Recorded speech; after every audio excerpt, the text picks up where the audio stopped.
Hello everyone, this is Pranay Kumar Singh from ISPC centre. Friends, आज एक कुछ समय अंतराल के उपरांत आज वीडियो अपलोड किया जा रहा है। इसका कारण था स्वास्थ्य सही नहीं थे, लेकिन अब फिर से आज डिस्कशन हम लोग प्रारंभ करेंगे। तो आज हम लोग मुख्य रूप से 70वीं BPSC की प्रारंभिक परीक्षा से संबंधित एक टेस्ट सीरीज को डिस्कशन प्रारंभ करेंगे।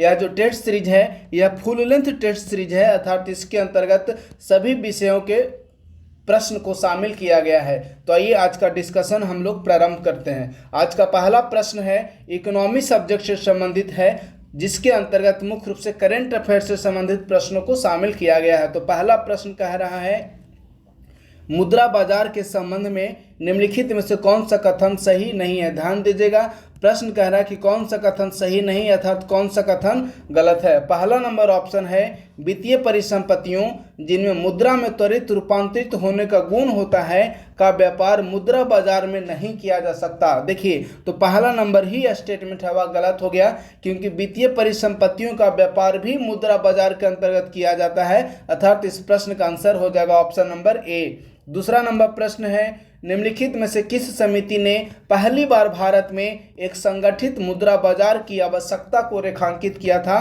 तो चक्रवर्ती समिति ने भारत में पहली बार एक संगठित मुद्रा बाजार की आवश्यकता को रेखांकित किया था। तो इस प्रश्न का आंसर हो जाएगा ऑप्शन नंबर बी, अर्थात चक्रवर्ती समिति।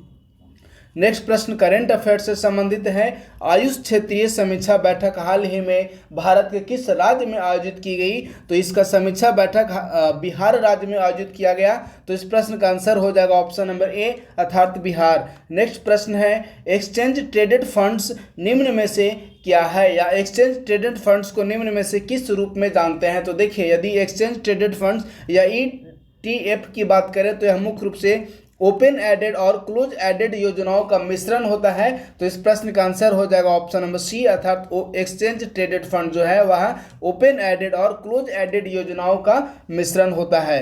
नेक्स्ट 5वां नंबर प्रश्न है निधि कंपनियां निम्न में से किनके द्वारा विनियमित की जाती हैं। तो जो निधि कंपनियां हैं उसका विनियमन कॉर्पोरेट कार्य मंत्रालय द्वारा किया जाता है। तो इस प्रश्न का आंसर हो जाएगा ऑप्शन नंबर सी। नेक्स्ट प्रश्न है वैदिक काल के अंतर्गत सर्वप्रथम किस ग्रंथ में वर्तमान बिहार के भौगोलिक क्षेत्र का वर्णन देखने को मिलता है। तो देखिए, यदि इसके विकल्प की बात करें तो पहला है जैमिनीय ब्राह्मण, दूसरा ऐत्रेय ब्राह्मण, तीसरा गोपथ ब्राह्मण और चौथा शतपथ ब्राह्मण। तो इस प्रश्न का आंसर हो जाएगा ऑप्शन नंबर डी, अर्थात शतपथ ब्राह्मण में वर्तमान बिहार के भौगोलिक क्षेत्र का वर्णन मिलता है। तो इस प्रश्न का आंसर हो जाएगा ऑप्शन नंबर डी, अर्थात शतपथ ब्राह्मण। नेक्स्ट प्रश्न है निम्न में से किस देश में प्रवाल भित्तियों का सबसे बड़ा क्षेत्र पाया जाता है। तो यदि प्रवाल भित्तियों का सबसे बड़ा क्षेत्र की बात करें तो वर्तमान समय में इंडोनेशिया में पाया जाता है। तो इस प्रश्न का आंसर हो जाएगा ऑप्शन नंबर डी, अर्थात इंडोनेशिया। नेक्स्ट प्रश्न है अमेरिका के किस राज्य की तट रेखा सर्वाधिक लंबी है। देखिए, यदि अमेरिका राज्य की तट रेखा की बात करते हैं तो अमेरिका की अलास्का प्रांत या राज्य की तट रेखा जो है वह सर्वाधिक लंबी है। तो इस प्रश्न का आंसर हो जाएगा ऑप्शन नंबर बी, अर्थात अलास्का। नेक्स्ट 9वां नंबर प्रश्न है निम्नलिखित में से कौन सा विश्व का सबसे बड़ा द्वीप है। देखिए, यदि वर्तमान भौगोलिक की अवस्थिति के अनुसार विश्व का सबसे बड़ा द्वीप की बात करते हैं तो इस प्रश्न का आंसर हो जाएगा ऑप्शन नंबर सी, अर्थात वर्तमान समय में ग्रीनलैंड जो है वह विश्व का सबसे बड़ा भौगोलिक द्वीप है। तो इस प्रश्न का answer option number C. Next प्रश्न है अफ्रीका में क्षेत्रफल की दृष्टि से सबसे बड़ा देश कौन सा है। अर्थात यह जो प्रश्न कह रहा है कि कौन सा अफ्रीकी देश क्षेत्रफल की दृष्टि से सबसे बड़ा है, तो अल्जीरिया एकमात्र ऐसा अफ्रीकी देश है जो कि क्षेत्रफल की दृष्टि से सबसे बड़ा देश है। तो इस प्रश्न का आंसर हो जाएगा ऑप्शन नंबर ए, अर्थात अल्जीरिया। नेक्स्ट 11 नंबर प्रश्न है निम्न में से कौन सा भारतीय रिजर्व बैंक के कार्य हैं। ध्यान दीजिएगा, प्रश्न कह रहा है कि निम्न में से कौन सा भारतीय रिजर्व बैंक के कार्य हैं। पहला मौद्रिक नीति तैयार कर उसका कार्यान्वयन और निगरानी करना, बिल्कुल सही। दूसरा है बैंकिंग परिचालन के लिए विस्तृत मानदंड निर्धारित करना जिसके अंतर्गत देश की बैंकिंग और वित्तीय प्रणाली काम करती है, यह भी सही है। तीसरा है यह करेंसी जारी करता है और उसका विनियमन भी करता है, यह भी सही। तो इस प्रश्न का जो आंसर हो जाएगा वह होगा ऑप्शन नंबर डी, अर्थात उपयुक्त सभी जो है वह RBI के कार्य हैं। नेक्स्ट 12 नंबर प्रश्न है अलकनंदा नदी से पिंडर नदी किस क्षेत्र में मिलती है? देखिए, यदि अलकनंदा नदी से पिंडर नदी की बात करते हैं तो मुख्य रूप से कर्णप्रयाग क्षेत्र में मिलती है। तो इस प्रश्न का आंसर हो जाएगा ऑब्वियसली ऑप्शन नंबर सी। लेकिन यदि हम लोग अब देवप्रयाग की बात करते हैं तो देवप्रयाग दो नदियों के मिलन से देवप्रयाग का निर्माण होता है। वह दो नदियां में एक है अलकनंदा और जो दूसरी नदी है वह है भागीरथी, अर्थात अलकनंदा और भागीरथी मिलके देवप्रयाग का निर्माण करते हैं। और अलकनंदा नदी के साथ साथ यदि मंदाकिनी नदी को मिला दिया जाए तो अलकनंदा प्लस मंदाकिनी नदी मिलकर रुद्रप्रयाग का निर्माण करते हैं। तो प्रश्न कह रहा है कि अलकनंदा नदी से पिंडर किस क्षेत्र में मिलती है? तो अलकनंदा नदी और पिंडर नदी मिलकर कर्णप्रयाग का निर्माण करते हैं। तो प्रश्न के अनुसार आंसर हो जाएगा ऑप्शन नंबर सी, अर्थात कर्णप्रयाग। नेक्स्ट प्रश्न है, भारत में सक्रिय ज्वालामुखियों की संख्या कितनी है? तो भारत में सिर्फ और सिर्फ एक सक्रिय ज्वालामुखी है जो कि बैरन द्वीप पर अवस्थित है। तो आप लोग इसे याद करते चलिएगा, भारत में सिर्फ और सिर्फ एकमात्र सक्रिय ज्वालामुखी है जो कि बैरन द्वीप पर अवस्थित है। नेक्स्ट 14 नंबर प्रश्न है, QS world university ranking Asia 2024 के संबंध में निम्न कथनों पर विचार करें एवं सत्य कथन अर्थात सही उत्तर का चयन करना है। पहला नंबर स्टेटमेंट है, भारतीय विज्ञान संस्थान ने भारत में अपनी शीर्ष रैंकिंग बरकरार रखी है और इसे एशिया में शीर्ष 15वां स्थान प्राप्त हुआ है। देखिए, यह जो पहला नंबर स्टेटमेंट है वह गलत है। दूसरा है, QS world university ranking Asia 2024 में प्रदर्शित विश्वविद्यालयों की संख्या में भारत ने चीन को पीछे छोड़ दिया। देखिए, दूसरा नंबर जो विकल्प है वह सही है। तो प्रश्न कर रहा है कि सही उत्तर का चयन करें, तो इस प्रश्न का आंसर हो जाएगा ऑप्शन नंबर बी, अर्थात केवल और केवल दूसरा नंबर जो स्टेटमेंट है वह सही है। नेक्स्ट प्रश्न है, जलेपला दर्रा निम्न में से किस क्षेत्र में अवस्थित है? तो यह जो जलेपला दर्रा है वह भारत के सिक्किम राज्य में अवस्थित है। तो इस प्रश्न का आंसर हो जाएगा ऑप्शन नंबर ए, अर्थात सिक्किम। नेक्स्ट प्रश्न है, भारत की सबसे ऊंची पर्वत चोटी कौन सी है? यदि भारत की सबसे ऊंची पर्वत चोटी की बात करें तो देखिए, इस विकल्प के अनुसार भारत की सबसे ऊंची पर्वत चोटी निकल कर आ रहा ऑप्शन नंबर बी, अर्थात कंचनजंगा। लेकिन यदि इस विकल्प में केटू या गाडविन ऑस्टिन दिया हुआ रहता तो भारत की सर्वोच्च चोटी है केटू या गाडविन ऑस्टिन। तो आप लोग इसे साथ साथ नोट करते चलिए, भारत की सर्वोच्च चोटी है केटू या गाडविन ऑस्टिन, लेकिन इस विकल्प के अनुसार भारत की सर्वोच्च चोटी हो जाएगी कंचनजंगा। कंचनजंगा भारत के सिक्किम राज्य में अवस्थित है। यदि विश्व की सर्वोच्च चोटी की बात करें तो जो माउंट एवरेस्ट है वह विश्व की सर्वोच्च पर्वत चोटी है। तो आप लोग इसे भी नोट करते चलिए, माउंट एवरेस्ट विश्व की सर्वोच्च पर्वत चोटी है। नेक्स्ट 17वां नंबर प्रश्न की तरफ मूव करते हैं। तो देखिए, जो 17 नंबर प्रश्न है वह एपेक्स से संबंधित है। बहुत ही आसान प्रश्न है। प्रश्न कह रहा है कि एशिया प्रशांत आर्थिक सहयोग के संदर्भ में निम्नलिखित कथनों पर विचार करें एवं सत्य कथन का चयन करें। पहला है कि एशिया प्रशांत आर्थिक सहयोग की स्थापना वर्ष 2009 में हुई थी। देखिए, वर्ष 2009 में नहीं, तो पहला नंबर जो स्टेटमेंट है वह गलत हो गया। दूसरा कह रहा है कि भारत इस संगठन की स्थापना के समय से ही इसका सक्रिय सदस्य रहा है। तो भारत इस संगठन की स्थापना के समय से इसका सक्रिय सदस्य नहीं रहा है। तो जो दूसरा नंबर स्टेटमेंट है वह भी गलत हो गया। अब देखिए, प्रश्न कह रहा है कि दिए गए कूट से सही उत्तर का चयन करिए। तो इस प्रश्न का आंसर हो जाएगा ऑप्शन नंबर डी, अर्थात न तो एक और न ही दो। नेक्स्ट 18 नंबर प्रश्न है, निम्नलिखित पहाड़ियों में से कौन सी पहाड़ी सुदूर उत्तरी है, यानी कि सबसे उत्तर में अवस्थित निम्न में से कौन सी पहाड़ी है? तो देखिए, गढ़जात की जो पहाड़ियां हैं वह निम्नलिखित विकल्प के अनुसार सबसे उत्तर में अवस्थित है। तो इस प्रश्न का आंसर हो जाएगा ऑप्शन नंबर ए। नेक्स्ट प्रश्न है, वायुमंडलीय गैसों की संरचना में निम्न में से किस गैस का प्रतिशत सर्वाधिक मात्रा में है? तो देखिए, यदि सर्वाधिक मात्रा में प्रतिशत निम्नलिखित विकल्पों में से बात करते हैं तो आर्गन जो है वह सर्वाधिक मात्रा में अवस्थित है।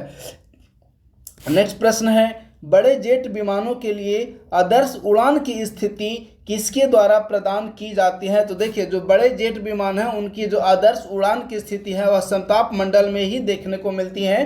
तो इस प्रश्न का ऑब्वियसली आंसर हो जाएगा ऑप्शन नंबर सी, अर्थात समताप मंडल। नेक्स्ट 21 नंबर प्रश्न है, निम्नलिखित में से कौन सा भारत का सबसे छोटा बायोस्फीयर रिजर्व? ध्यान दीजिएगा, प्रश्न कह रहा है कि भारत का सबसे छोटा बायोस्फीयर रिजर्व है। यदि भारत का सबसे छोटा बायोस्फीयर रिजर्व की बात करें तो इस प्रश्न का आंसर हो जाएगा ऑप्शन नंबर बी, अर्थात डिब्रू सैखोवा बायोस्फीयर रिजर्व, जो कि असम में अवस्थित है। यह भारत का सबसे छोटा बायोस्फीयर रिजर्व है। और यदि शेषाचलम हिल्स बायोस्फीयर रिजर्व की बात करते हैं तो आंध्र प्रदेश में अवस्थित है।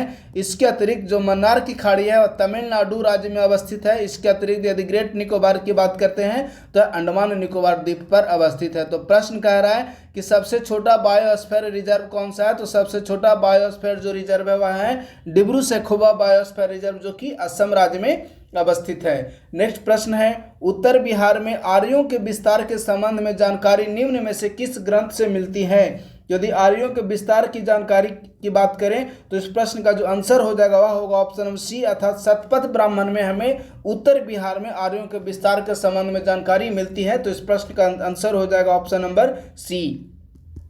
नेक्स्ट प्रश्न है, इनमें से कौन मगध राजवंश में सम्मिलित नहीं है। ध्यान दीजिएगा, बहुत ही महत्वपूर्ण एवं ट्रिकी प्रश्न है। प्रश्न कह रहा है कि निम्न में से कौन सा जो वंश है या राजवंश है वह मगध राजवंश के अंतर्गत सम्मिलित नहीं है। तो देखिए, यदि मगध राजवंश के अंतर्गत वंश की बात करें तो हर्यक वंश, बृहद्रथ वंश और शिशुनाग वंश तीनों मगध क्षेत्र के अंतर्गत ही इस राजवंश का शासन देखने को मिला था। लेकिन यह जो शाक्य राजवंश है वह मगध क्षेत्र से संबंधित नहीं है। तो इस प्रश्न का आंसर हो जाएगा ऑप्शन नंबर बी, अर्थात शाक्य राजवंश। नेक्स्ट प्रश्न है, पार्श्वनाथ ने जैन धर्म की कौन सी शिक्षाएं दी हैं। तो देखिए, यदि पार्श्वनाथ की बात करते हैं तो पार्श्वनाथ द्वारा जैन धर्म की सभी शिक्षाएं दी गई थी, अर्थात अहिंसा, सत्य और आस्तेय, ये जो तीनों शिक्षाएं हैं पार्श्वनाथ द्वारा ही दी गई थी। तो ऑब्वियसली इस प्रश्न का जो आंसर हो जाएगा वह होगा ऑप्शन नंबर डी, अर्थात उपरोक्त सभी।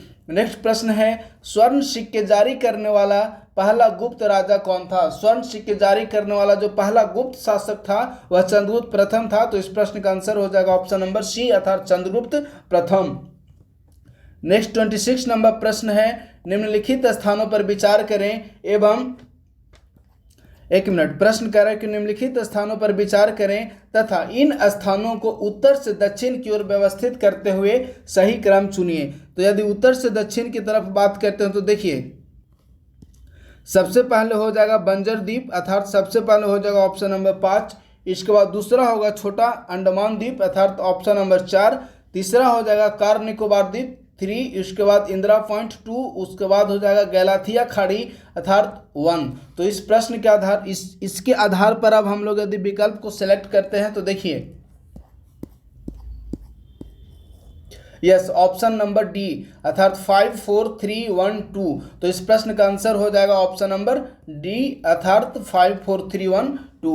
नेक्स्ट प्रश्न है, इनमें से किस से बख्तियार खिलजी के हमलों का विवरण प्राप्त होता है। तो यदि बख्तियार खिलजी के हमलों का विवरण की बात करते हैं तो तबकात ए नासिरी पुस्तक से बख्तियार खिलजी के हमलों का विवरण प्राप्त होता है। और यह जो तबकात ए नासिरी पुस्तक, यदि लेखक की बात करें कि इसके रचनाकार कौन है तो मिनहाज उस सिराज ने तबकात ए नासिरी पुस्तक की रचना की।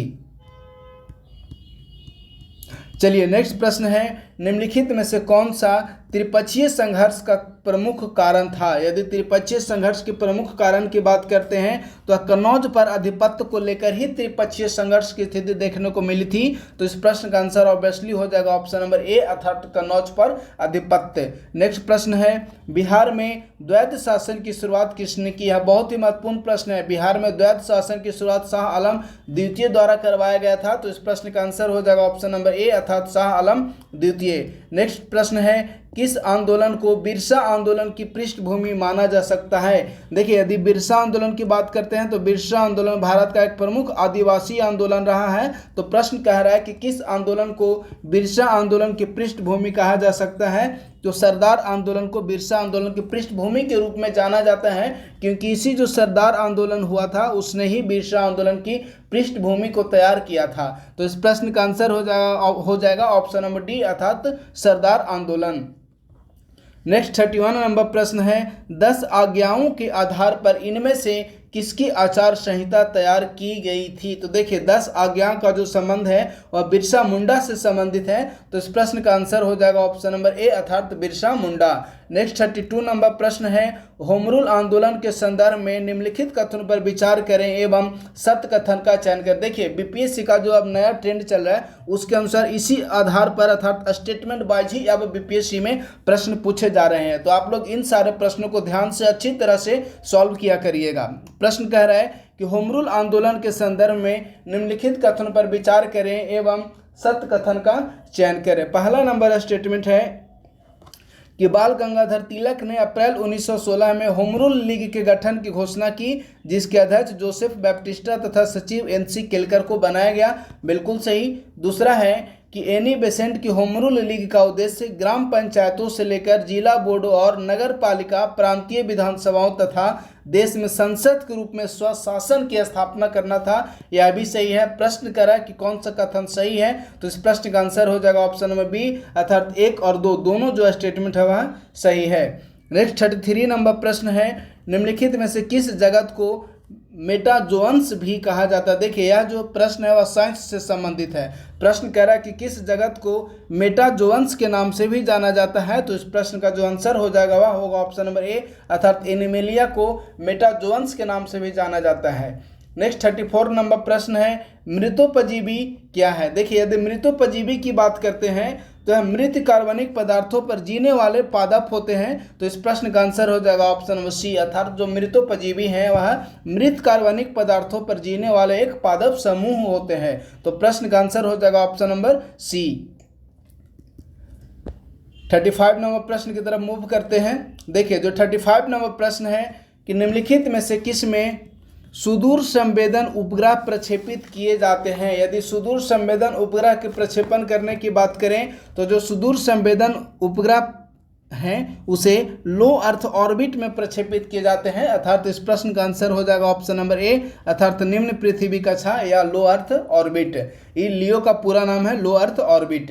नेक्स्ट प्रश्न है, निम्नलिखित में से कौन सा हरित शैवाल का एक प्रकार नहीं है। यदि हरित शैवाल के प्रकार की बात करते हैं तो क्लैमाइडोमोनास, बॉलबॉक्स और स्पाइरोगायरा, ये जो तीनों हैं वे हरित शैवाल के प्रकार हैं, लेकिन जो ऑप्शन नंबर डी है अर्थात गेलिडियम यह हरित शैवाल का प्रकार नहीं है, तो इस प्रश्न का जो आंसर हो जाएगा वह होगा ऑप्शन नंबर डी, अर्थात गेलिडियम। नेक्स्ट 37 नंबर प्रश्न है, निम्नलिखित में से कौन सा युग्म संघ एवं उनके प्रकार के अनुसार सही सुमेलित नहीं है। ध्यान दीजिएगा, प्रश्न कह रहा है कि कौन सा युग्म है वह संघ एवं उनके प्रकार के अनुसार सही सुमेलित नहीं है, अर्थात गलत है।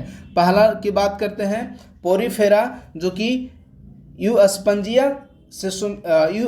संघ से संबंधित है, बिल्कुल सही। दूसरा सिलेंट्रेटा पेनेटुएला संघ से संबंधित है, यह भी सही है। नेक्स्ट है ट्रिनोफोरा, यह भी सही है। नेक्स्ट है प्लेटी हेलेमंथीज जो कि मैंड्रीना संघ से संबंधित नहीं है, तो इस प्रश्न का जो आंसर हो जाएगा वह होगा option number D. Next 38 number प्रश्न है, निम्नलिखित में से कौन सा प्राणी जगत का सबसे बड़ा संघ है। यदि प्राणी जगत का सबसे बड़ा संघ की बात करते हैं तो वह आर्थ्रोपोडा है, तो इस प्रश्न का आंसर हो जाएगा ऑप्शन नंबर ए, अर्थात प्राणी जगत का जो सबसे बड़ा संघ है वह है आर्थ्रोपोडा। नेक्स्ट 39 नंबर प्रश्न है, निम्नलिखित में से किस देश ने 2023 में सुल्तान ऑफ जौहर कप का, एक मिनट, प्रश्न कह रहा है कि निम्नलिखित में से किस देश ने 2023 में सुल्तान ऑफ जौहर कप का खिताब जीता। यदि सुल्तान ऑफ जौहर कप की बात करते हैं तो इसका खिताब जर्मनी जीता है, तो इस प्रश्न का आंसर हो जाएगा obviously option number C. Next 40 number प्रश्न है,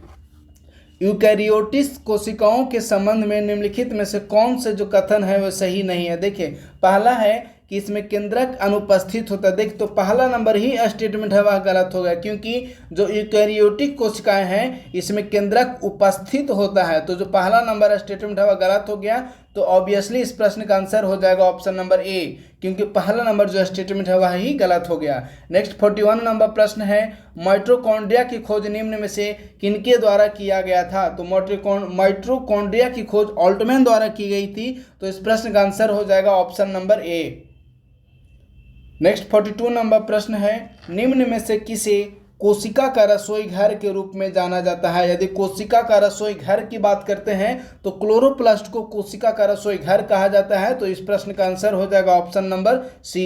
नेक्स्ट 43 नंबर प्रश्न है, देखिए 43 नंबर जो प्रश्न है वह कह रहा है कि अपकेंद्रण क्या है, अर्थात अपकेंद्रण को किस रूप में परिभाषित कर सकते हैं। तो देखिए यदि अन्य विकल्प की बात करते हैं तो पहला कह रहा है कि एक तकनीक है जो एक ही विलायक में घुलने वाले मिश्रण के घटक को पृथक करने के लिए उपयोग की जाती है, गलत है पहला नंबर जो स्टेटमेंट है। दूसरा कह रहा है कि अपकेंद्रण की सहायता से ठोस को सीधे वाष्प अवस्था में बदलते हैं, यह भी गलत है, क्योंकि अपकेंद्रण नहीं बल्कि यह इस प्रक्रिया को मुख्य रूप से ऊर्ध्वपातन कहते हैं, तो जो बी नंबर है वह भी गलत है। नेक्स्ट है कि एक तरल मिश्रण है जिसकी सहायता से घटकों को चयनात्मक क्वथन और संघनन द्वारा पृथक करते हैं, यह भी गलत है।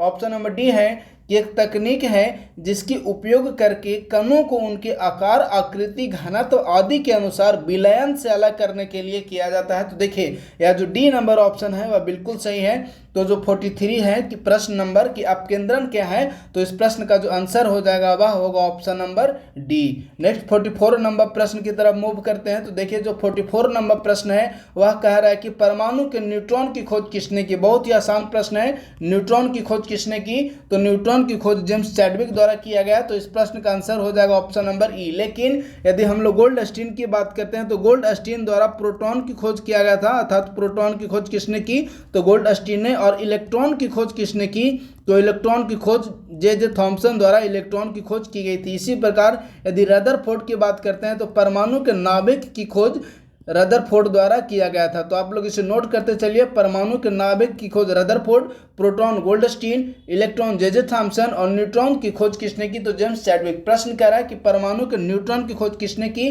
तो इस प्रश्न का आंसर हो जाएगा ऑप्शन नंबर बी, अर्थात गोल्डस्टीन जेम्स चैडविक ने। नेक्स्ट 45 नंबर प्रश्न है, सेल ब्रॉडकास्ट अलर्ट सिस्टम के संबंध में निम्नलिखित कथनों पर विचार करें एवं सत्य कथन का चयन करें। देखिए बीपीएससी द्वारा भी कुछ ऐसे प्रश्न पूछे जाते हैं जो कि ऐसा लगता है कि जो प्रश्न है वो हमारी नज़रों से नहीं गुजरा है, तो इसी प्रकार से प्रश्न स्टेट सीरीज में भी शामिल किया गया है। प्रश्न कह रहा है कि सेल ब्रॉडकास्ट अलर्ट सिस्टम के संबंध में निम्नलिखित कथनों पर विचार करें एवं सत्य कथन का चयन करें। पहला, यह हमें महत्वपूर्ण तथा संवेदनशील आपदा प्रबंधन संदेशों को समय पर प्रसारित करने की क्षमता प्रदान करता है, बिल्कुल सही है। दूसरा, इसके तहत आपदा प्रबंधन संदेशों को प्रसारित करने के लिए मोबाइल नंबर की आवश्यकता नहीं होती है, यह भी सही है। और तीसरा, कि इसे दूरसंचार विभाग तथा राष्ट्रीय आपदा प्रबंधन प्राधिकरण के सहयोग से विकसित किया गया है, यह भी सही है। तो ऑब्वियसली इस प्रश्न का जो आंसर हो जाएगा वह होगा ऑप्शन नंबर डी, अर्थात उपरोक्त सभी। नेक्स्ट 46 नंबर प्रश्न है, निम्नलिखित में से कौन सा जर्मन सिल्वर का सही संयोजन है। यदि जर्मन सिल्वर की बात करते हैं तो जो जर्मन सिल्वर है वह कॉपर, जस्ता और निकेल की का एक मिश्रण है। तो इस प्रश्न का आंसर हो जाएगा option number D.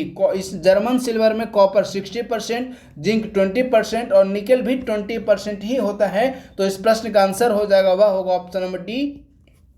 Next 47 number प्रश्न है, दर्द निवारक दवाओं के लिए निम्न में से किस शब्द का प्रयोग किया जाता है। तो देखिए जो दर्द निवारक दवा है वह एनाल्जेसिक प्रकार को होते हैं। तो इस प्रश्न का भी आंसर हो जाएगा ऑप्शन नंबर ए, अर्थात एनाल्जेसिक। नेक्स्ट 48 नंबर प्रश्न है, तेल आधारित पेंट निर्माण में तारपीन के तेल का उपयोग किस रूप में किया जाता है। यदि तारपीन के तेल का उपयोग की बात करते हैं तो इसका उपयोग थिनर के रूप में किया जाता है।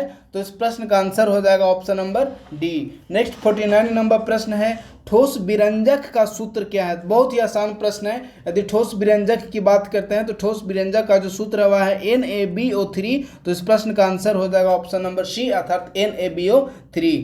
नेक्स्ट 50 नंबर प्रश्न है, ज्योति तीव्रता का एसआई मात्रक। ज्योति तीव्रता का एसआई मात्रक क्या है। तो इस प्रश्न का आंसर हो जाएगा ऑप्शन नंबर डी, अर्थात जो ज्योति तीव्रता है उसका जो एसआई मात्रक है वह है कैंडेला।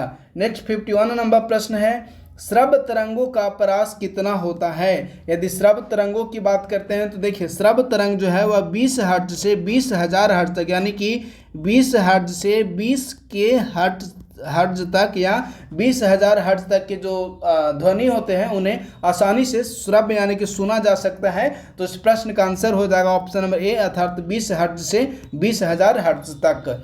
नेक्स्ट 52 नंबर प्रश्न है, जलप्रपात के तल पर जल का तापमान शीर्ष की तुलना में अधिक होता है, इसका कारण क्या है। तो देखिए इसका जो प्रमुख कारण है कि गिरते हुए जो जल होती है उसकी जो गतिज ऊर्जा होती है वह उष्मा में परिवर्तित हो जाती है। तो इस प्रश्न का आंसर हो जाएगा ऑप्शन नंबर सी।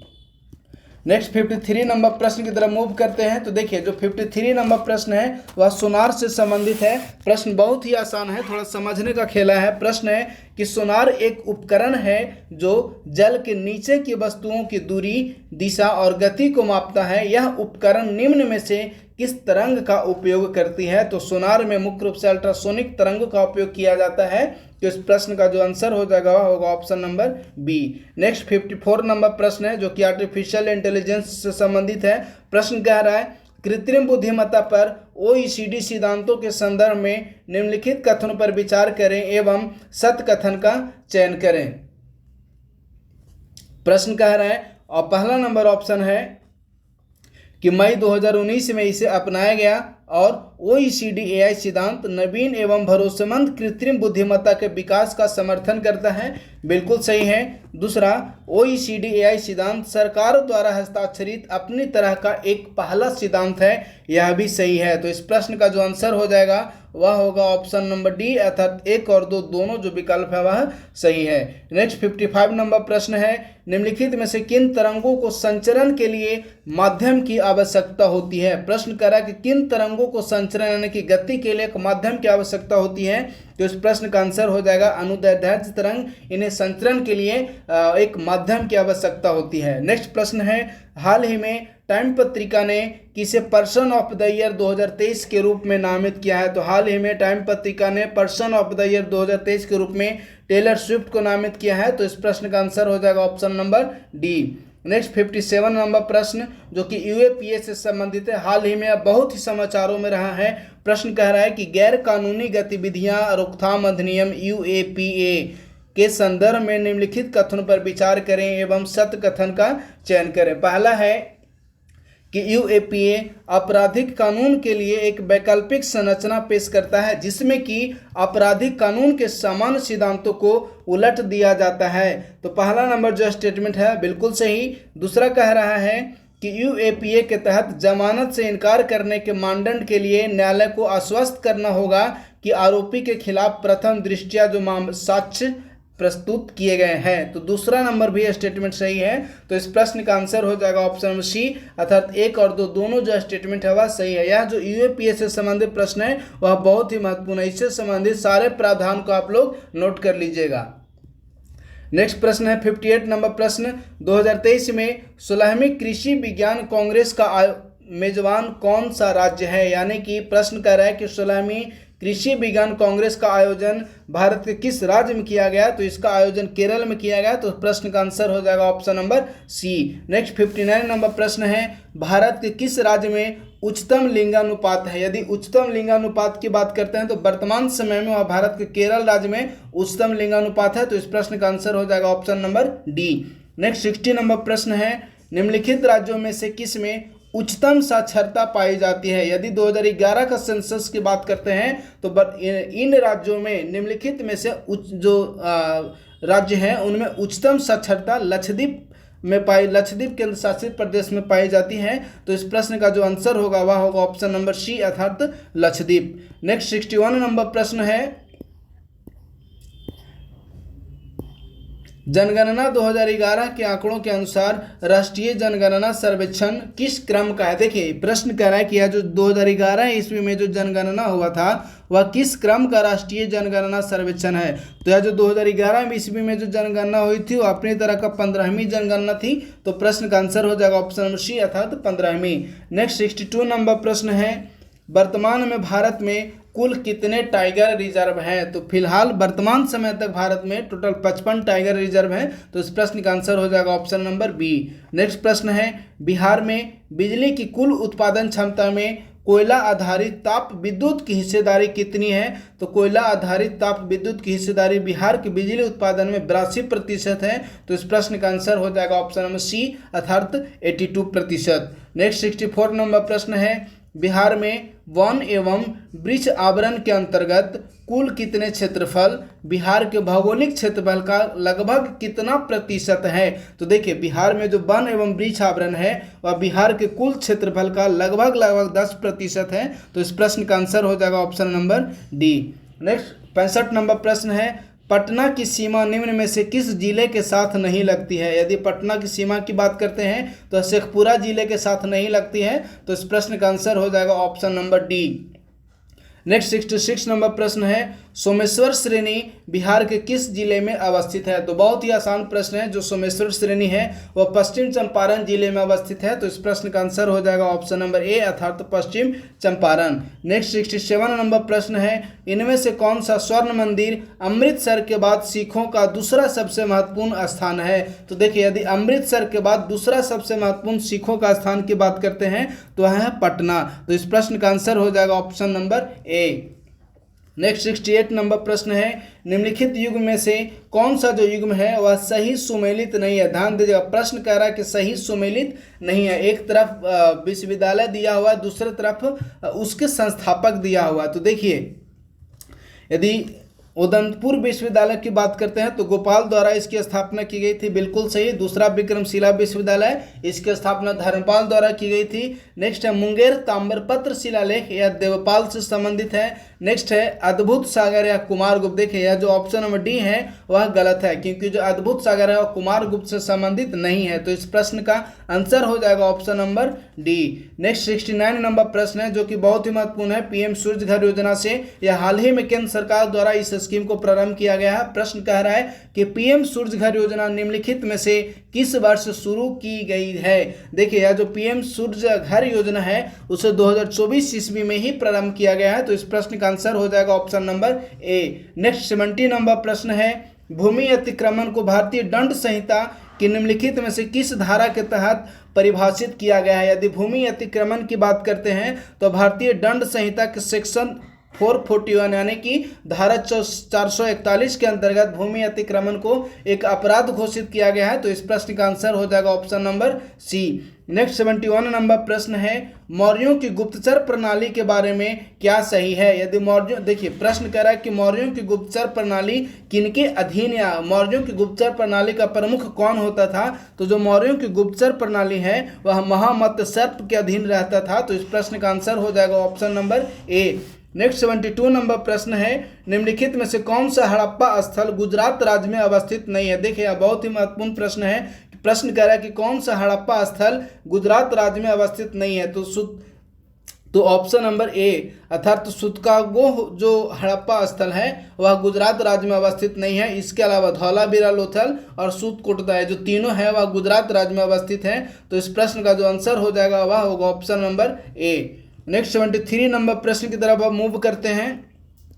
देखिए, जो 73 नंबर प्रश्न है कि महापाषाणों को स्थापित करने की प्रथा सर्वप्रथम कहाँ प्रचलित नहीं हुई थी? प्रश्न कर रहा है कि महापाषाणों को स्थापित करने की प्रथा कहाँ प्रचलित नहीं थी? तो इस प्रश्न का आंसर हो जाएगा ऑप्शन नंबर डी अर्थात गंगा के मैदान में, गंगाई क्षेत्र बेल्ट में महापाषाण को स्थापित करने की प्रथा प्राचीन समय में अवस्थित प्रचलित नहीं थी। नेक्स्ट प्रश्न है, निम्नलिखित में से कौन सा अधिनियम भारत में अच्छी सरकार के लिए अधिनियम के रूप में जाना जाता है?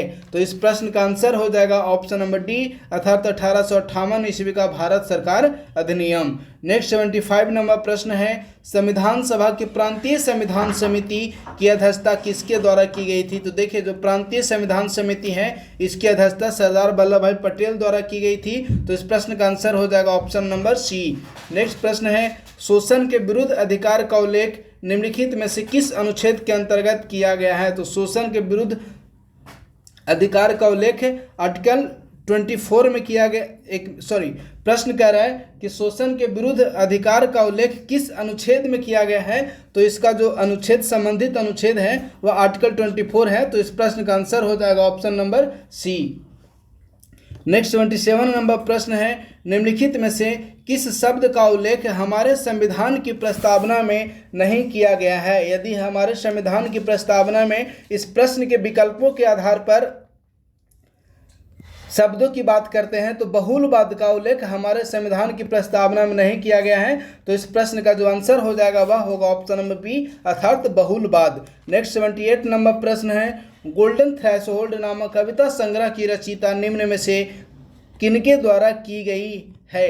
प्रश्न करा कि गोल्डन थ्रेशोल्ड नामक कविता संग्रह की रचयिता निम्न में से कौन है। तो देखिए इस प्रश्न का जो आंसर हो जाएगा वह होगा ऑप्शन नंबर सी अर्थात सरोजिनी नायडू। नेक्स्ट 79 नंबर प्रश्न है, निम्न में से किसे डॉक्टर भीमराव अंबेडकर द्वारा भारतीय संविधान की नवीन विशेषता कहा गया है। भारतीय संविधान की नवीन विशेषता अंबेडकर द्वारा राज्य के नीति निर्देशक सिद्धांतों को कहा गया है। तो इस प्रश्न का आंसर हो जाएगा ऑप्शन नंबर सी। 80 नंबर प्रश्न है, संविधान का कौन सा भाग संविधान और उसकी प्रक्रिया में संशोधन करने के लिए संसद की शक्तियों से संबंधित है। ध्यान दीजिएगा, यह जो प्रश्न है वह अनुच्छेद की चर्चा नहीं कर रहा कि कौन सा जो अनुच्छेद है जिसमें संशोधन की प्रक्रिया की वर्णन की गई है। तो अनुच्छेद के स्थान पर प्रश्न कह रहा है कि संविधान का कौन सा भाग अर्थात किस भाग में संविधान संशोधन की प्रक्रिया का वर्णन किया गया है। तो इस प्रश्न का आंसर हो जाएगा ऑप्शन नंबर डी अर्थात भाग 20 में संविधान संशोधन की प्रक्रिया का वर्णन किया गया है। इससे जो संबंधित आर्टिकल है वह आर्टिकल 368 है। नेक्स्ट 81 नंबर प्रश्न है, निम्न में से कौन संसदीय शासन प्रणाली की प्रमुख विशेषता नहीं है। यदि संसदीय शासन प्रणाली की प्रमुख विशेषता नहीं है इसके आधार पर यदि सेलेक्ट करते हैं तो देखिए जो ऑप्शन नंबर डी देखिए, राष्ट्रपति शासन का प्रमुख होते हैं। यह संसदीय शासन प्रणाली की प्रमुख विशेषता नहीं है, क्योंकि संसदीय शासन प्रणाली में जो प्रमुख होते हैं उसे प्रधानमंत्री के रूप में जानते हैं। तो इस प्रश्न के अनुसार आंसर हो जाएगा option number D. Next 82 number प्रश्न है, संविधान का अनुच्छेद 1 भारत को किस रूप में वर्णित करता है। तो जो संविधान का अनुच्छेद 1 है वह भारत को राज्यों का संघ के रूप में वर्णित करता है। तो इस प्रश्न का आंसर हो जाएगा option number B. Next 83 number प्रश्न है, राज्यपाल किसके प्रसाद पर्यंत पद धारण करता है। तो जो राज्यपाल है वह माननीय राष्ट्रपति के प्रसाद पर्यंत पद धारण करते हैं। तो इस प्रश्न का आंसर हो जाएगा option number A. Next 84 number प्रश्न है, जब किसी राज्य में राष्ट्रपति शासन लगाया जाता है तो उस राज्य के संबंध में राज्य सूची में किसी भी मामले के संबंध में कानून बनाने के लिए निम्न में से किनको अधिकार प्राप्त हो जाता है। तो देखिए उस राज्य में राज्य सूची से संबंधित विषयों पर कानून बनाने का जो अधिकार है वह संसद को प्राप्त हो जाता है। तो इस प्रश्न का आंसर हो जाएगा ऑप्शन नंबर सी अर्थात संसद। नेक्स्ट 85 नंबर प्रश्न है, अंतर्राज्यीय परिषद के संबंध में प्रावधानों का उल्लेख संविधान के किस अनुच्छेद में किया गया है। तो अंतर्राज्यीय परिषद का उल्लेख संविधान के अनुच्छेद 263 में किया गया है। तो इस प्रश्न का आंसर हो जाएगा ऑप्शन नंबर सी अर्थात अनुच्छेद 263। नेक्स्ट प्रश्न है, दिल्ली के महरौली में स्थित लौह स्तंभ किस वंश से संबंधित है। तो देखिए यह जो दिल्ली के महरौली में स्थित लौह स्तंभ है वह गुप्त वंश से संबंधित है। तो इस प्रश्न का आंसर हो जाएगा option number C. Next 87 number प्रश्न है, निम्नलिखित में से किसने भारतीय इतिहास को 3 कालखंडों हिंदू, मुस्लिम और ब्रिटिश में विभाजित किया है। अर्थात यह जो प्रश्न है वह कह रहा है कि निम्न में से किस इतिहासकार ने भारतीय इतिहास को हिंदू, मुस्लिम और ब्रिटिश 3 भागों में विभाजित किया है। तो इस प्रश्न का आंसर हो जाएगा ऑप्शन नंबर ए अर्थात जो जेम्स मिल इतिहासकार हैं उसने भारतीय इतिहास को 3 कालखंडों हिंदू, मुस्लिम और ब्रिटिश 3 कालखंडों में विभाजित किया है। तो इस प्रश्न का आंसर हो जाएगा ऑप्शन नंबर ए। नेक्स्ट प्रश्न 88 नंबर प्रश्न है, पहाड़ों में खाना बनाना मुश्किल क्यों है जबकि मैदानी इलाकों में खाना बनाना आसान है। तो देखिए इस प्रश्न का जो आंसर हो जाएगा वह होगा ऑप्शन नंबर बी अर्थात वायुमंडलीय दबाव ऊंचाई में वृद्धि के साथ साथ कम होती जाती है। यही कारण है कि पहाड़ों में जो खाना बनाना है वह मुश्किल हो जाता है। नेक्स्ट 89 नंबर प्रश्न है, निम्न में से कौन से पौधों में मौजूद प्रमुख पोषक तत्व नहीं है। यदि पौधों में मौजूद प्रमुख पोषक तत्व की बात करते हैं तो जो मैग्नीज है वह पौधों में मौजूद प्रमुख पोषक तत्व नहीं है। तो इस प्रश्न का जो आंसर हो जाएगा वह होगा ऑप्शन नंबर बी अर्थात मैग्नीज। नेक्स्ट 90 नंबर प्रश्न है, निम्नलिखित में से किस कक्षा को ध्रुवीय कक्षा के रूप में जाना जाता है। यदि ध्रुवीय कक्षा की बात करते हैं तो जो निम्न पृथ्वी कक्षा यानी कि लोअर अर्थ ऑर्बिट है इसे ध्रुवीय कक्षा के रूप में भी जाना जाता है। तो इस प्रश्न का आंसर हो जाएगा ऑप्शन नंबर बी। 91 नंबर प्रश्न है, मध्यम पृथ्वी की कक्षा की अनुमानित ऊंचाई कितनी होती है। तो जो मध्यम पृथ्वी कक्षा है इसकी अनुमानित ऊंचाई है वह ऑप्शन नंबर डी, अर्थात 2000 से 35,790 किलोमीटर तक की जो ऊंचाई होती है उसे मध्यम पृथ्वी की कक्षा की अनुमानित ऊंचाई के रूप में जानते हैं। तो इस प्रश्न का आंसर हो जाएगा option number D. Next 92 number प्रश्न है, ब्लैक सोल्जर फ्लाई के संदर्भ में निम्नलिखित में से कौन सा कथन सही है। देखिए, पहला नंबर जो स्टेटमेंट है वह है कि ब्लैक सोल्जर फ्लाई स्ट्रेटिओमाइडे समूह की एक मक्खी है जो कि विश्व के कई हिस्सों में पाई जाती है, बिल्कुल सही। दूसरा है कि ये हल्के सफ़ेद रंग की होती है, यह भी सही है। तीसरा, यह खाद्य अपशिष्ट से लेकर विभिन्न प्रकार के कार्बनिक पदार्थों को खाती है, यह भी सही है। अर्थात इस प्रश्न का आंसर हो जाएगा ऑप्शन नंबर डी, उपयुक्त सभी। नेक्स्ट 93 नंबर प्रश्न है, सुंदरबन के संदर्भ में निम्नलिखित कथन पर विचार करें एवं सत्य कथन का चयन करना है। देखिए, तो जो पहला नंबर विकल्प है कि बंगाल की खाड़ी में गंगा, ब्रह्मपुत्र और मेघना नदियों के डेल्टा पर स्थित सुंदरबन विश्व का सबसे बड़ा मैंग्रोव वन क्षेत्र है, बिल्कुल सही है। दूसरा, जनवरी 2019 में रामसर सम्मेलन के तहत सुंदरबन आर्द्रभूमि को अंतर्राष्ट्रीय महत्व की आर्द्रभूमि के रूप में मान्यता प्रदान की गई,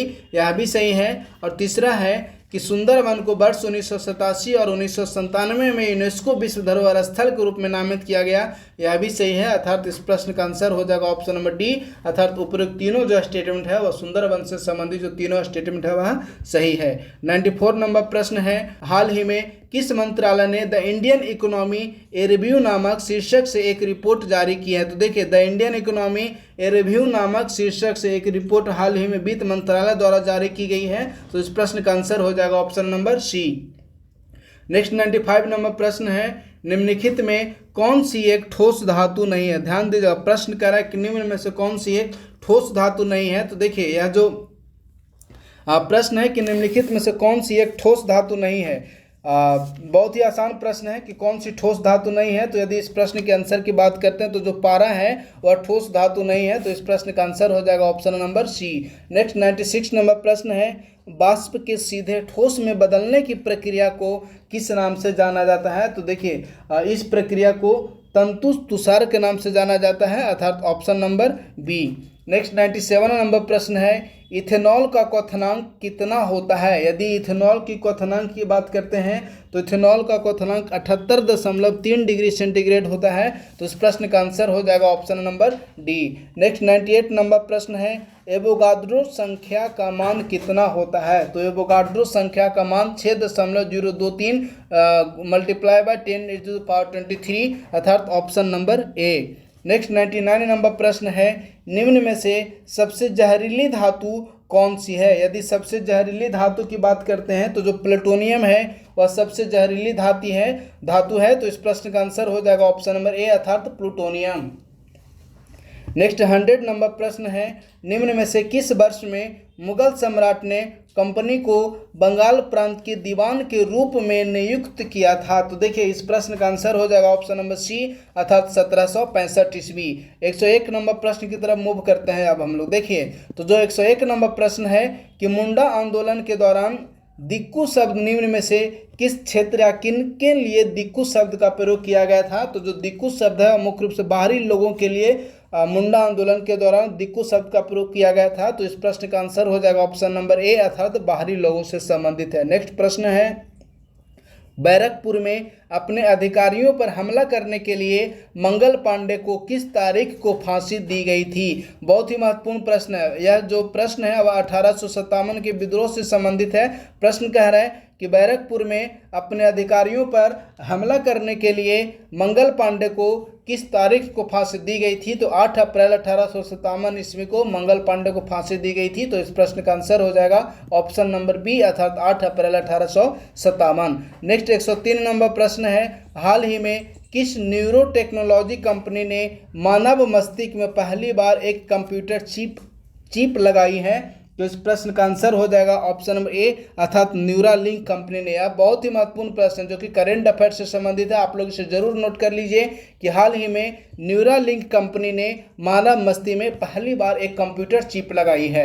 नेक्स्ट 104 नंबर प्रश्न है, समुद्री शैवाल खेती को बढ़ावा देने पर पहला राष्ट्रीय सम्मेलन कहाँ आयोजित किया गया। तो इस प्रकार का जो पहला सम्मेलन है वह गुजरात के कच्छ में आयोजित किया गया, अर्थात इस प्रश्न का जो आंसर हो जाएगा वह होगा ऑप्शन नंबर ए, अर्थात गुजरात के कच्छ प्रांत में।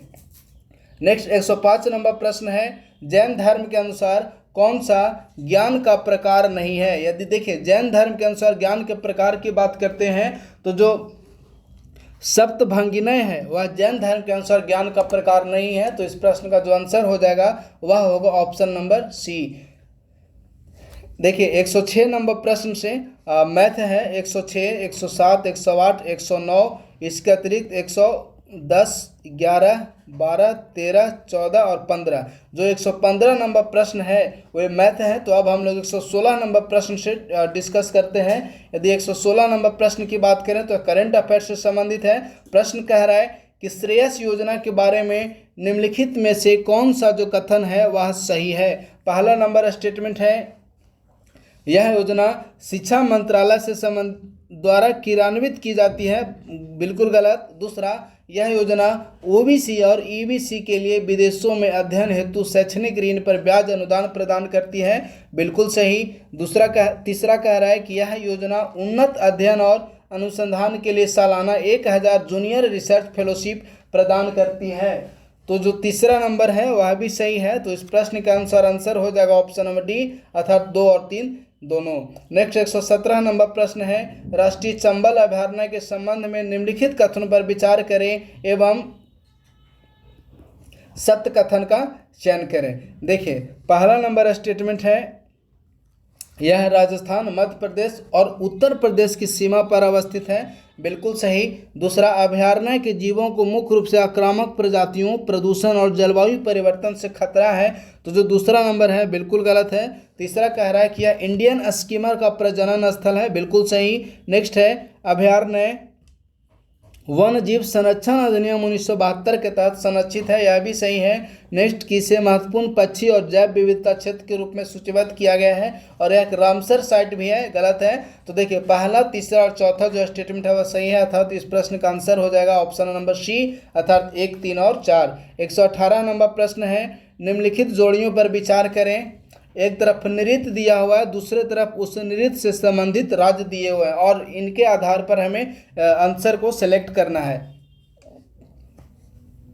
पहला कह रहा है छऊ नृत्य झारखंड, बिल्कुल सही। दूसरा, मुदियट्टू तमिलनाडु और रम्मन उत्तर प्रदेश। देखिए यह जो दूसरा नंबर और तीसरा नंबर जो है वह गलत है। नेक्स्ट है कुडियाट्टम केरल, तो चौथा सही है, अर्थात इस प्रश्न का आंसर हो जाएगा वह होगा ऑप्शन नंबर बी, अर्थात केवल और केवल 1 और 4 नंबर जो विकल्प है वह सही है। नेक्स्ट 119 नंबर प्रश्न है, निम्नलिखित में से कौन से राष्ट्रीय उद्यान वन एवं वन्य जीव अभयारण्य बिहार राज्य में अवस्थित है। तो देखिए वाल्मीकि राष्ट्रीय उद्यान, इसके अतिरिक्त भीम बांध राष्ट्रीय उद्यान, ये जो दोनों हैं वही बिहार राज्य में ही अवस्थित हैं, अर्थात 1 एवं 4 इस प्रश्न का सही आंसर हो जाएगा ऑप्शन नंबर ए, अर्थात 1 एवं 4। नेक्स्ट 120 नंबर प्रश्न है, त्रिवेणी नहर का निर्माण निम्न में से किस नदी पर किया गया है। तो जो त्रिवेणी नहर है इसका निर्माण गंडक नदी पर किया गया है, तो इस प्रश्न का आंसर हो जाएगा ऑप्शन नंबर सी, अर्थात गंडक नदी।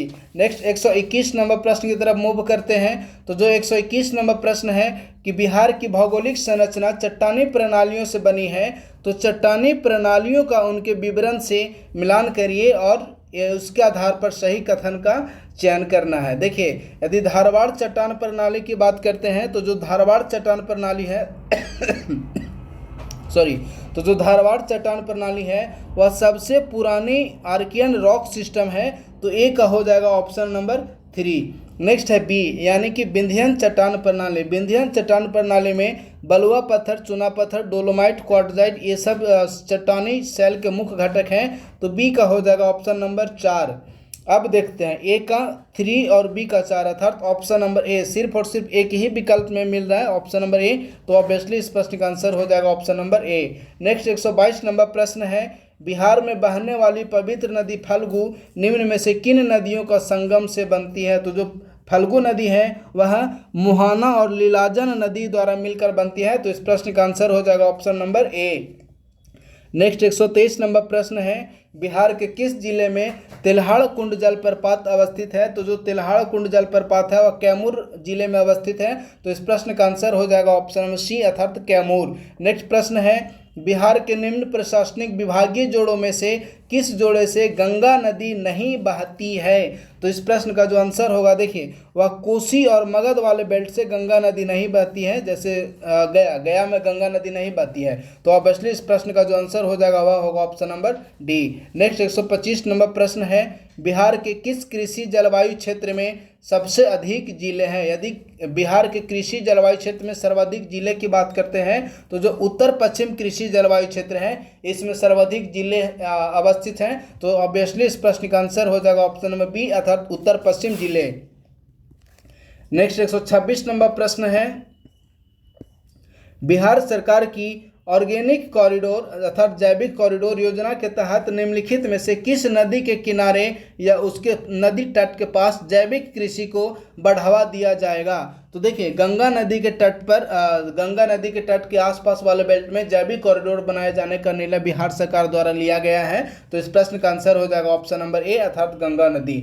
नेक्स्ट 127 नंबर प्रश्न है, बिहार का पहला तैरता हुआ सौर ऊर्जा संयंत्र किस स्थान पर बनाया गया है? तो देखिए, यह जो बिहार का पहला तैरता हुआ सौर ऊर्जा संयंत्र है वह दरभंगा के कदीराबाद में बनाया गया है। तो इस प्रश्न का आंसर हो जाएगा ऑप्शन नंबर ए अर्थात दरभंगा के कदीराबाद में। नेक्स्ट 128 नंबर प्रश्न है, बिहार में खनिज उत्पादन के संदर्भ में निम्नलिखित कथनों पर विचार करें एवं सत्य कथन का चयन करें। पहला नंबर जो विकल्प है कि रोहतास में पाइराइट का सर्वाधिक भंडार है, बिल्कुल सही। दूसरा, चूना पत्थर कैमूर, मुंगेर एवं रोहतास जिले में पाया जाता है, यह भी सही है। नेक्स्ट है, जमुई जिले में सोने के भंडार पाए जाते हैं। देखिए, यह जो तीसरा नंबर है वह भी सही है।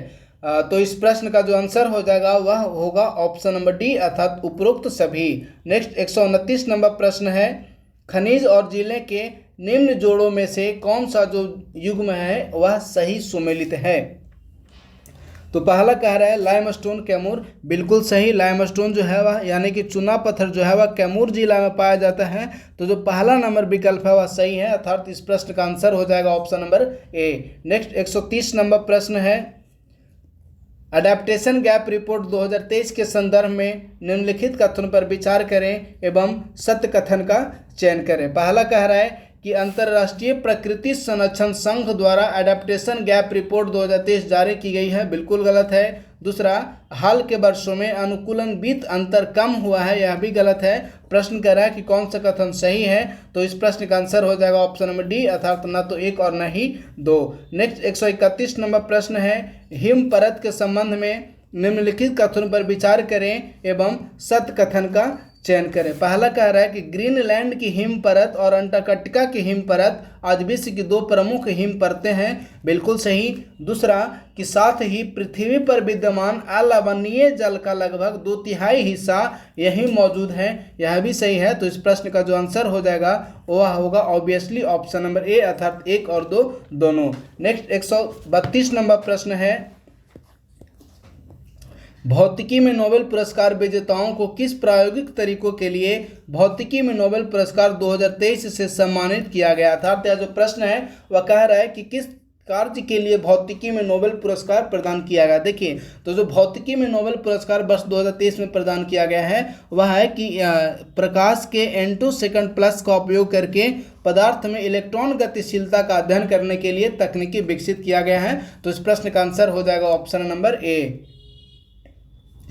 नेक्स्ट 133 नंबर प्रश्न है, औद्योगिक उत्पादन सूचकांक के संबंध में निम्नलिखित कथन पर विचार करना है और सत्य कथन का चयन करना है। पहला कह रहा है कि यह एक संकेतक है जो एक निश्चित अवधि के दौरान औद्योगिक उत्पादों के उत्पादन की मात्रा को परिवर्तन को मापता है, बिल्कुल सही।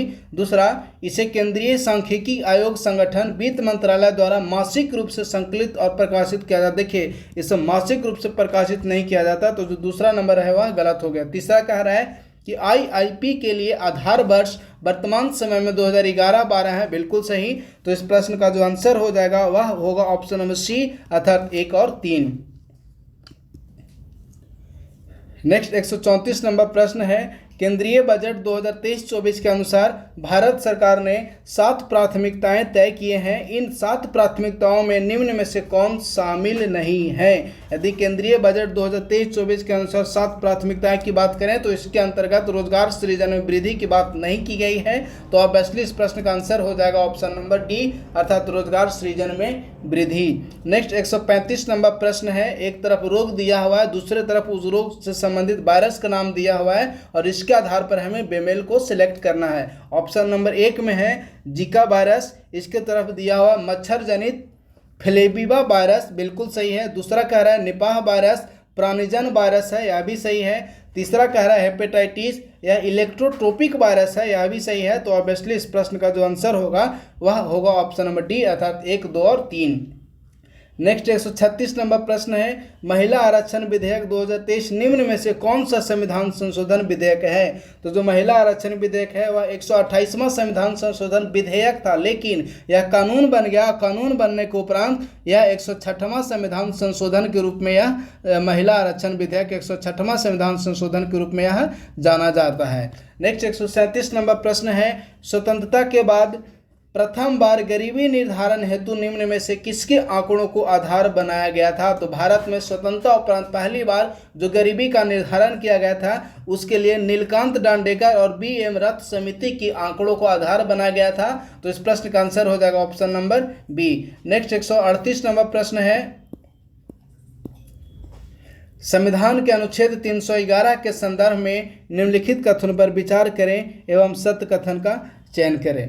पहला कह रहा है कि अनुच्छेद 311(2) के अनुसार किसी भी सिविल सेवक को ऐसी जांच के बाद ही पदच्युत किया जाएगा, यानी कि उनके पद से हटाया जाएगा, जिसमें अधिकारी को उसके विरुद्ध आरोपों की सूचना दी गई है तथा उन आरोपों के संबंध में सुनवाई का युक्ति संगत अवसर प्रदान किया गया है, बिल्कुल सही है। दूसरा कह रहा है कि अनुच्छेद 311 के प्रावधान किसी भी परिस्थिति में केंद्र शासित प्रदेश जम्मू कश्मीर पर लागू नहीं होते हैं, दूसरा गलत हो गया। तीसरा, संविधान के अनुच्छेद 311 के तहत दंडित होने से पूर्व सिविल सेवा को बिना किसी अपवाद के सुनवाई के उचित अवसर प्रदान किए जाने चाहिए। तीसरा नंबर भी जो स्टेटमेंट है वह गलत है। तो प्रश्न कह रहा है कि सही उत्तर का चयन करिए, तो इस प्रश्न का आंसर हो गया ऑब्वियसली ऑप्शन नंबर बी, अर्थात केवल और केवल 1। नेक्स्ट 139 नंबर प्रश्न है। अपशिष्ट बैटरी प्रबंधन नियम 2022 के संदर्भ में, तो देखिए यह जो प्रश्न कह रहा है कि अपशिष्ट बैटरी प्रबंधन नियम 2022 के संदर्भ में निम्नलिखित कथनों पर विचार करें एवं सत्य कथन का चयन करें। तो इस प्रश्न की बात करते हैं तो पहला विकल्प है नियम सभी प्रकार के बैटरियों को कवर करते हैं, बिल्कुल सही है। दूसरा, विस्तारित उत्पादक उत्तरदायित्व के तहत दायित्वों को पूरा करने के लिए निर्माता अपशिष्ट बैटरियों को संग्रह करते हैं, बिल्कुल सही है। तीसरा कह रहा है कि नियमों में निर्धारित विस्तारित उत्पादक उत्तरदायित्व के तहत पर्यावरण संबंधी लक्ष्य, जिम्मेदारियों और कर्तव्यों को पूरा न करने पर जुर्माना लगाने का प्रावधान किया गया है, यह भी सही है। तो इस प्रश्न का आंसर हो जाएगा वह होगा ऑप्शन नंबर डी, अर्थात 1, 2 और 3 तीनों ही सही है। नेक्स्ट 140 नंबर प्रश्न है। धोखाधड़ी वाले ऋण ऐप्स और डिजिटल ऋण के संदर्भ में निम्नलिखित कथनों पर विचार करें एवं सत्य कथन का चयन करें। पहला कह रहा है कि नकली ऋण ऐप्स अनधिकृत और अवैध डिजिटल ऋण प्रदाता प्लेटफॉर्म है, बिल्कुल सही। दूसरा, धोखाधड़ी वाले ऋण ऐप्स पूरी तरह से भारतीय रिजर्व बैंक द्वारा विनियमित होते हैं, बिल्कुल गलत है। तीसरा, आरबीआई ने डिजिटल ऋण को विनियमित करने के लिए अब तक कोई दिशा निर्देश जारी नहीं किया, ये भी गलत है। तो इस प्रश्न का आंसर हो जाएगा ऑप्शन नंबर ए, अर्थात केवल और केवल जो पहला नंबर जो ऑप्शन है वह सही है। नेक्स्ट 141 नंबर प्रश्न है। 28 जनवरी 2024 को केंद्र सरकार द्वारा बिहार के बिंदुश्री पाठक को सामाजिक क्षेत्र में उत्कृष्ट योगदान देने के लिए भारत के किस नागरिक सम्मान से सम्मानित करने की घोषणा की गई है? तो जो बिंदुश्री पाठक हैं इन्हें पद्म विभूषण पुरस्कार प्रदान किया गया। तो इस प्रश्न का आंसर हो जाएगा ऑप्शन नंबर बी, अर्थात पद्म विभूषण पुरस्कार। नेक्स्ट 142 नंबर प्रश्न है। हाल ही में भारत के प्रधानमंत्री नरेंद्र मोदी ने भारत के सबसे लंबे पुल अटल बिहारी वाजपेयी सेबरीन हवा सेवा अटल सेतु का उद्घाटन किया है। तो प्रश्न है कि इस पुल की लंबाई कितनी है? तो जो यह पुल है इसकी लंबाई 21.8 किलोमीटर है। तो इस प्रश्न का आंसर हो गया option number A. Next 143 number प्रश्न है, 18 से 22 जनवरी 2024 ईस्वी तक एशिया के सबसे बड़े एविएशन एक्सपो विंग्स इंडिया 2024 का आयोजन कहाँ किया गया था। बहुत ही महत्वपूर्ण प्रश्न है। विंग्स इंडिया 2024 का आयोजन हैदराबाद में किया गया था। तो ऑप्शन नंबर बी इस प्रश्न का सही आंसर है। नेक्स्ट 144 नंबर प्रश्न है, हाल ही में जारी की गई 2024 की ग्लोबल फायर पावर रैंकिंग में भारत का स्थान कौन सा है। तो ग्लोबल फायर पावर रैंकिंग 2024 में भारत का स्थान चौथा है। तो इस प्रश्न का आंसर हो जाएगा ऑप्शन नंबर डी अर्थात चौथा। नेक्स्ट 145 नंबर प्रश्न है, 25 जनवरी 2024 को केंद्र सरकार द्वारा बिहार के किस व्यक्तित्व को मेडिसिन के क्षेत्र में उत्कृष्ट योगदान देने के लिए पद्म भूषण पुरस्कार से सम्मानित किए जाने की घोषणा की गई है।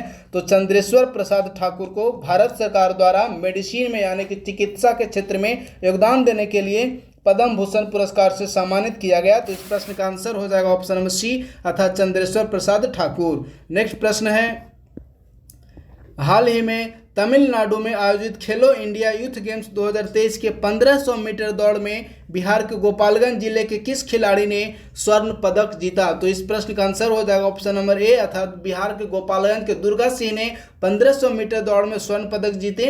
तो इस प्रश्न का आंसर हो जाएगा option number A. Next 147 number प्रश्न है, निम्नलिखित में से कौन सा युग्म है वह सही सुमेलित है। तो देखिए, यदि सही सुमेलित युग्म की बात करते हैं तो जो राष्ट्रीय युवा दिवस है वह प्रत्येक वर्ष 12 जनवरी को मनाया जाता है। तो इस प्रश्न का आंसर हो जाएगा ऑप्शन नंबर बी अर्थात राष्ट्रीय युवा दिवस 12 जनवरी। नेक्स्ट प्रश्न है, 16 जनवरी 2024 को किस स्टार्टअप को बिहार का best startup of the year पुरस्कार प्रदान करने की घोषणा की गई है। तो देखिए, जो बिहार का बेस्ट स्टार्टअप प्रश्न है कि बिहार का best startup of the year पुरस्कार 2024 में बिहार सरकार द्वारा जो प्रदान करने की घोषणा की गई है वह है मोडिवाइजर प्राइवेट लिमिटेड अर्थात इस प्रश्न का जो आंसर हो जाएगा वह होगा option number C. Next 149 number प्रश्न है, हाल ही में पेट्रोलियम निर्यातक देशों के संगठन से किस सदस्य देश ने अलग होने की घोषणा की। तो यह बहुत ही महत्वपूर्ण प्रश्न है। इस प्रश्न का आंसर हो जाएगा ऑप्शन नंबर बी अर्थात हाल ही में अंगोला ने ओपेक से अलग होने की घोषणा की है। तो इस प्रश्न का आंसर हो जाएगा option number B. Next 150 number प्रश्न है, हाल ही में जारी ग्लोबल फायर पावर रैंकिंग 2024 में 145 देशों में सबसे कम शक्तिशाली देश के रूप में निम्न में से किस देश को स्थान प्राप्त हुआ है। तो इस प्रश्न का आंसर हो जाएगा ऑप्शन नंबर डी अर्थात भूटान सबसे कम शक्तिशाली देश है। और यदि भारत की बात करते हैं तो ग्लोबल फायर पावर इंडेक्स में भारत को 4th स्थान यानी कि चौथा स्थान प्राप्त हुआ है। तो इस प्रकार से आज का जो सेशन था समाप्त हुआ। फ्रेंड्स, बहुत बहुत धन्यवाद।